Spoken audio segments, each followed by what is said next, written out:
गई।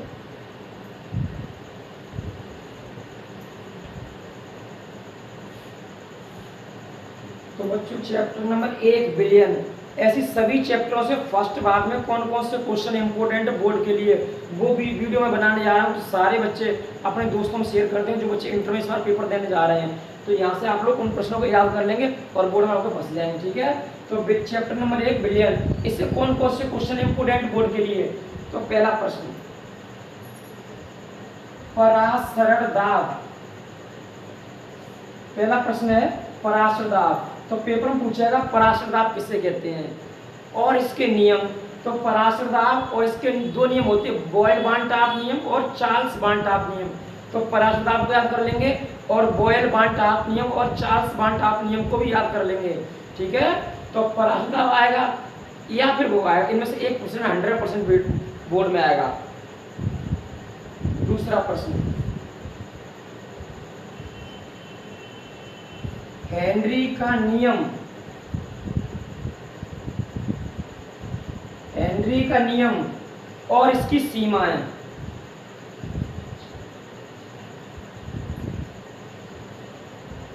हाँ भाई, हेनरी का नियम और इसकी सीमाएं। तो बच्चों हेनरी का नियम क्या है ऐसे पूछेगा, और कभी कभी सीमाएं पूछेगा तो आप सीमाएं भी याद रख लेंगे। हेनरी का नियम और इसकी सीमाएं। उसके बाद में अगला प्रश्न है मोल प्रभाज। अगला क्वेश्चन नंबर 3, मोल प्रभाज या इसी को बोल देते मोल अंश।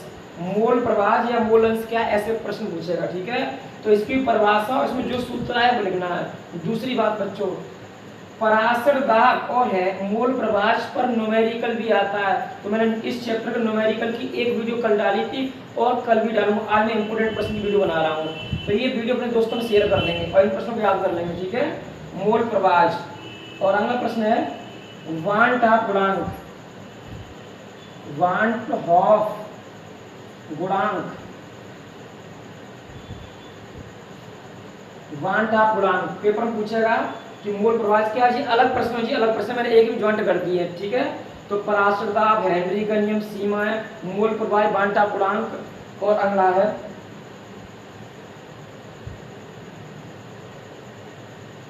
राल्ट का नियम। राल्ट का नियम और इसकी सीमाएं। तो जरूरी नहीं है सीमाएं पूछे, लेकिन राल्ट का नियम इंपोर्टेंट है, परंतु सीमाएं आप पढ़ लेना, ठीक है। जरूरी नहीं सीमाएं पूछे, लेकिन आप पढ़ लेना, ठीक है। तो पराशर दाब, हेनरी का नियम, सीमाएं, मोल प्रभाज, वार्नटाप गुणांक, ये ठीक है। इसके बाद में अगला प्रश्न है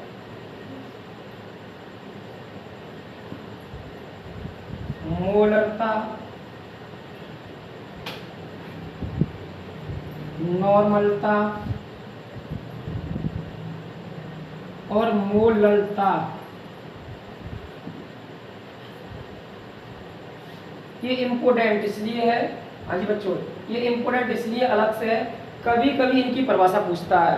कभी कभी क्या पूछता है, इनकी परिभाषा पूछता है। कभी कभी मोलरता और नॉर्मलता में पूछ लेता संबंध। हो गई। हाँ जी, तो ये प्रश्न इसलिए इंपोर्टेंट है, मोलरता, नॉर्मलता और मोलरता। कभी कभी भाई ध्यान रखना, मोलरता और नॉर्मलता में संबंध वेरी वेरी इंपोर्टेंट प्रश्न है बोर्ड के लिए।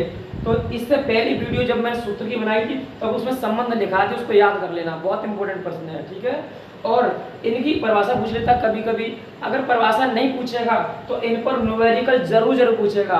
तो बेटा मैं इनके न्यूमेरिकल मोलरता के और मोलरता के डाल दिए है, नॉर्मलता के, और ये मैं कल की वीडियो में डालूंगा। तो चैप्टर नंबर 1 से कुछ प्रश्न थे, ये इनको नोट कर लो, फिर इसकी शॉट ले लो, फिर मैं आगे कुछ और लिखता हूँ उसको बिगाड़ करके। इसकी शॉट लें इसका, तो वीडियो बंद कर देगा। चलेंगे।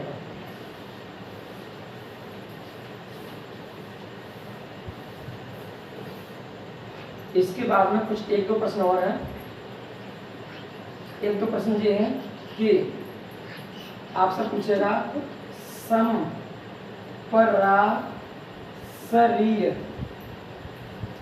विलयन। समपराशरी विलयन क्या है, ऐसे पूछे जाए। अगला प्रश्न है समपराशरी विलयन क्या है।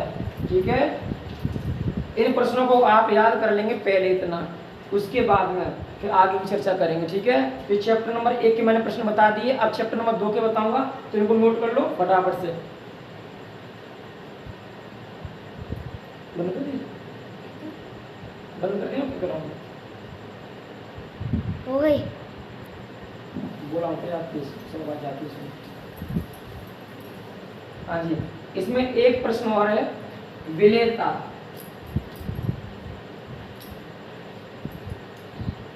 एक प्रश्न और है कि विलेयता किसे कहती है। चैप्टर नंबर 1 का नोट कर लो। अब मैं चैप्टर नंबर 2 के बताने जा रहा हूँ।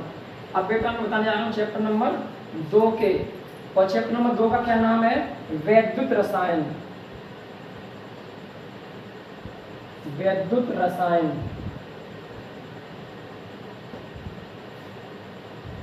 वैद्युत रसायन। अब मैं चैप्टर नंबर 2 के बताने जा रहा हूँ। तो इसमें प्रश्न है, ये हेडिंग आपको याद करनी है, इलेक्ट्रोड, इलेक्ट्रोड विभव, इलेक्ट्रोड विभव कॉमा मानक इलेक्ट्रोड विभव, मानक, मानक इलेक्ट्रोड विभव। ठीक है बेटा, तो क्या प्रश्न है, ये अलग प्रश्न है, इलेक्ट्रोड विभव क्या होता है ऐसे पूछेगा। अगला प्रश्न है मानक इलेक्ट्रोड विभव क्या है ऐसे पूछेगा, या फिर इन दोनों में पूछ लेगा अंतर, तो हम दोनों की परिभाषा देखेंगे, अंतर हो जाएगा। ठीक है, दूसरी बात ये हो गया, एक प्रश्न हो गया, इसमें कई सारे प्रश्न हो गए। इलेक्ट्रोड विभव, मानक इलेक्ट्रोड विभव की परिभाषा पूछ लेगा, इनमें अंतर पूछ लेगा, तो दोनों की परिभाषा लेके अंतर हो जाएगा। ठीक है, इसके बाद में इनमें संबंध पूछता है कि इलेक्ट्रोड विभव और मानक इलेक्ट्रोड विभव में क्या संबंध है, तो संबंध को ही बोलते हैं नरस्त समीकरण। ठीक है, तो क्वेश्चन नंबर 1 हो गया, और यहाँ पर क्वेश्चन नंबर 2 है नरस्त समीकरण। वेरी वेरी इंपॉर्टेंट प्रश्न है। ठीक है, ये वेरी इंपॉर्टेंट प्रश्न है, नरस्त समीकरण। नरस्त समीकरण क्या है ऐसे बोलेगा। ठीक है, तो नरस्त समीकरण बोल दे या ऐसे बोल देगा इलेक्ट्रोड विभव तथा मानक इलेक्ट्रोड विभव में क्या संबंध होता है, तो यही प्रश्न होता है नरस्त समीकरण। ठीक है, अगला प्रश्न इसके बाद में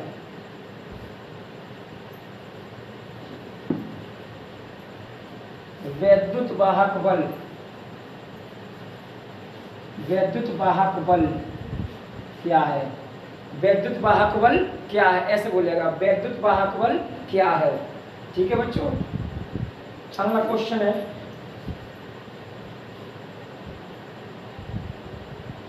सेल स्थिरांक,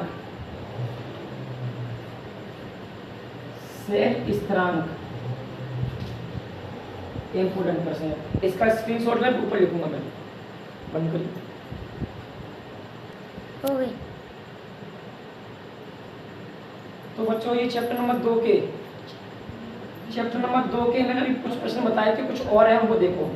तो ये galvanic cell,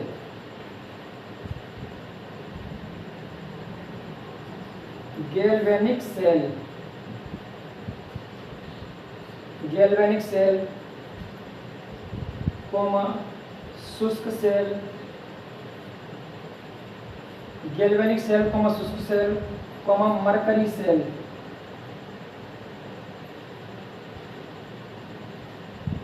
mercury cell coma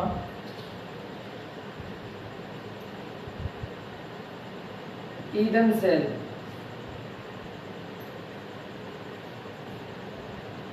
galvanic cell, शुष्क सेल, मरकरी सेल, ईंधन सेल। इसमें ज्यादा इंपॉर्टेंट गैल्वेनिक सेल है और शुष्क सेल है।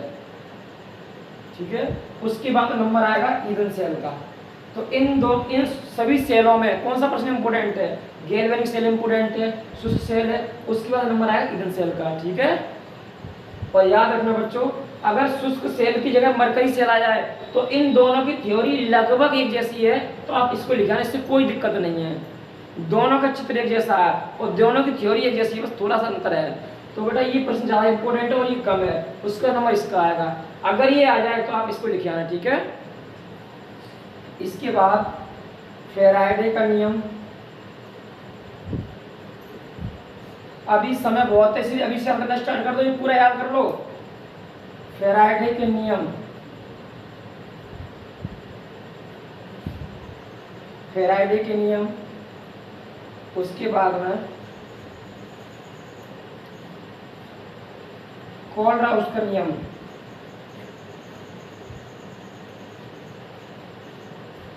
कोलराउस का नियम इंपोर्टेंट है। इन दोनों से एक आने की संभावना ज्यादा है तो अब याद कर लेना। और इसके बाद एक प्रश्न और है, ठीक है। अब इसकी सॉल्व फिर मैं लिखता हूँ ऊपर से निकाल दो, ठीक है। एक प्रश्न और है, ये स्क्रीन सॉल्व लो, फिर इसका आगे करते हैं।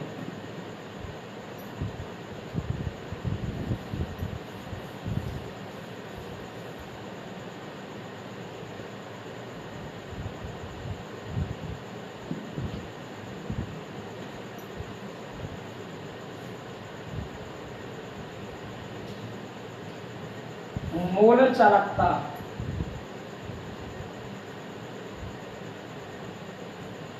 और तुल्यांकी चालकता, मोलर चालकता और तुल्यांकी चालकता में अंतर पूछ लेगा। तो अंतर के लिए आप इन दोनों की परिभाषा याद रखें। तो परिभाषा भी पूछेगा तो भी लिखे आएंगे, और अंतर लिखा तो भी लिखे आएंगे, ठीक है। तो चैप्टर नंबर 2 के प्रश्न कंप्लीट हो गए हैं, तो आप इनको देख लें। अब मैं चैप्टर नंबर 3 बताने जा रहा हूँ। अब हम देखेंगे चैप्टर नंबर 3। चैप्टर नंबर 3 रासायनिक बलगति। चैप्टर नंबर 3 रासायनिक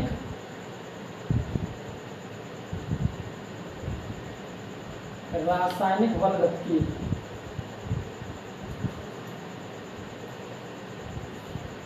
चैप्टर नंबर 3 रासायनिक बलगति, ठीक है।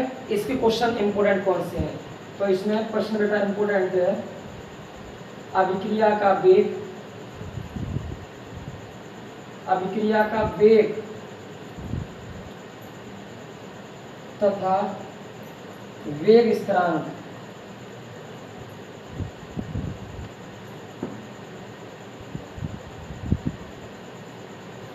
अभिक्रिया का वेग तथा वेग स्थिरांक, ये इंपोर्टेंट प्रश्न है, ये ज्यादा इंपोर्टेंट प्रश्न है, अभिक्रिया का वेग। उसके बाद दूसरा प्रश्न है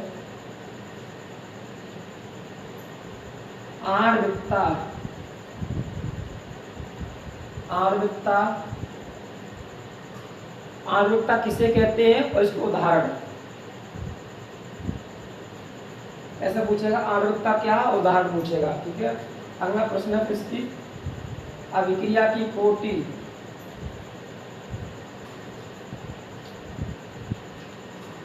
अभिक्रिया की कोटि और इसके प्रकार।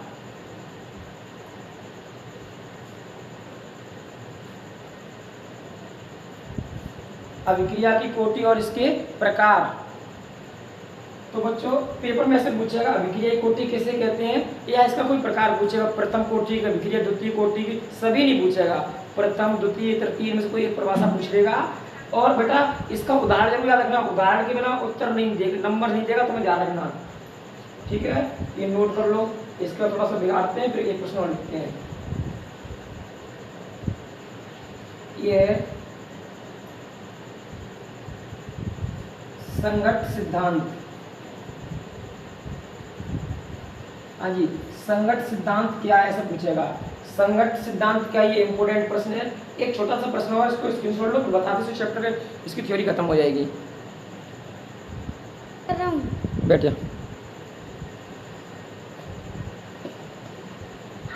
अगला प्रश्न है अर्ध आयु काल, अर्ध आयु काल किसे कहते हैं। अगला प्रश्न क्या है, अर्ध आयु काल किसे कहते हैं, ये इंपोर्टेंट प्रश्न है, आप याद कर ले।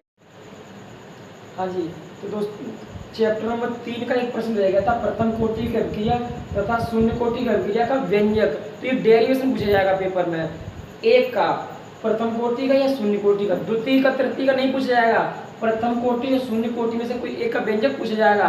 तो आप याद कर लेना, ठीक है।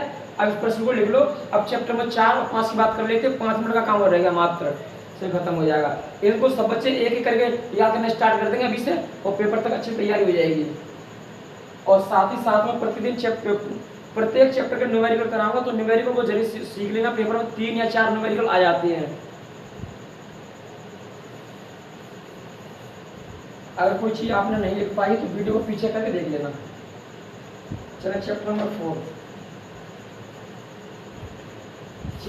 4 में पहला प्रश्न है,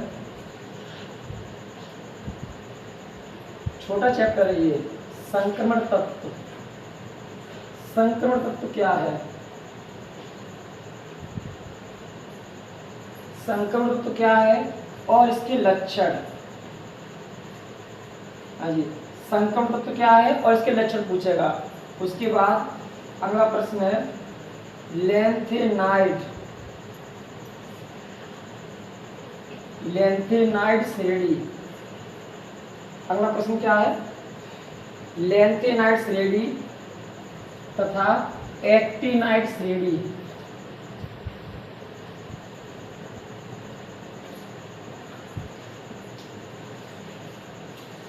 लेंथेनाइड श्रेणी तथा एक्टिनाइड श्रेणी, इनमें से दोनों की नहीं, एक की परिभाषा पूछी जाएगी।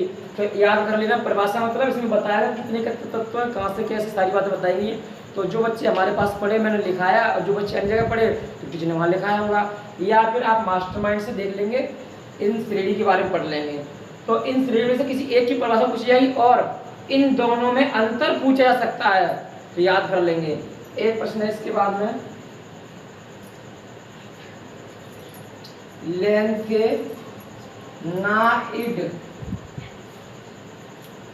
लेंथेनाइड संकुचन। लेंथेनाइड संकुचन, या फिर पूछा सकता है एक्टिनाइड संकुचन। हाँ जी सुनो बच्चों, पेपर पूछा जा सकता है कि लेंथेनाइड संकुचन क्या है या फिर एक्टिनाइड संकुचन, एक्टिनाइड संकुचन। तो इनमें से कोई एक प्रश्न आएगा, तो ये प्रश्न इंपोर्टेंट है, आप लोग देख लेना, ठीक है। अब चैप्टर 5 की बात करते हैं, इसका स्क्रीनशॉट लें।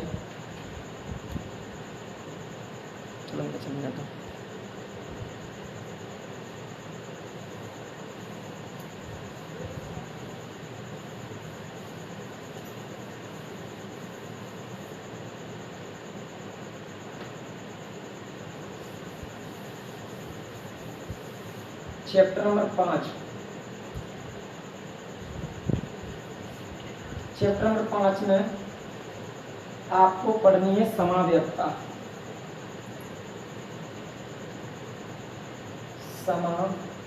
समाव्ययता, समाव्ययता की परिभाषा और हाइड्रेट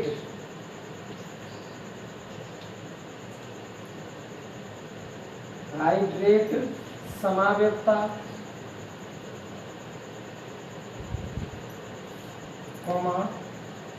समाव्ययता किसे कहते हैं उसके प्रकार बताना हूं। हाइड्रेट समाव्ययता, आयनन समाव्ययता,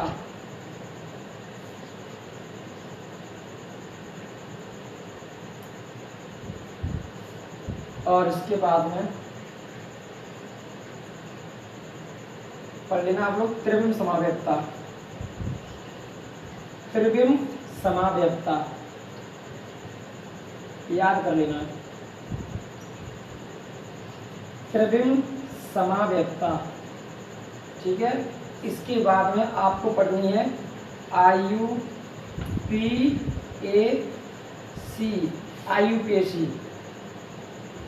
इसका स्क्रीनशॉट लो पहले। तो समाव्ययता में ये अभी पढ़ लेंगे 3 प्रकार, ठीक है। फिर पढ़ेंगे IUPAC, नोट को स्क्रीनशॉट लो, फिर आगे देखते हैं। 2-3 प्रश्न और रहेंगे, उसको खत्म करते हैं।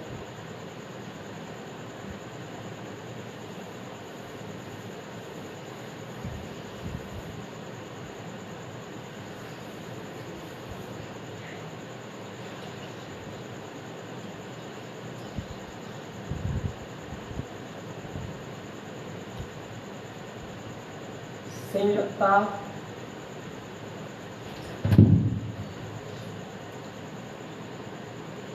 संयुक्ता आबंध सिद्धांत। हाँ जी, संयुक्ता आबंध सिद्धांत और क्रिस्टल क्षेत्र सिद्धांत। इनमें से एक आएगा पेपर में, ठीक है। इनमें से एक सिद्धांत पेपर में आएगा, संयोजकता आवर्त सिद्धांत या पृष्ठीय सिद्धांत, इनको याद कर लेंगे।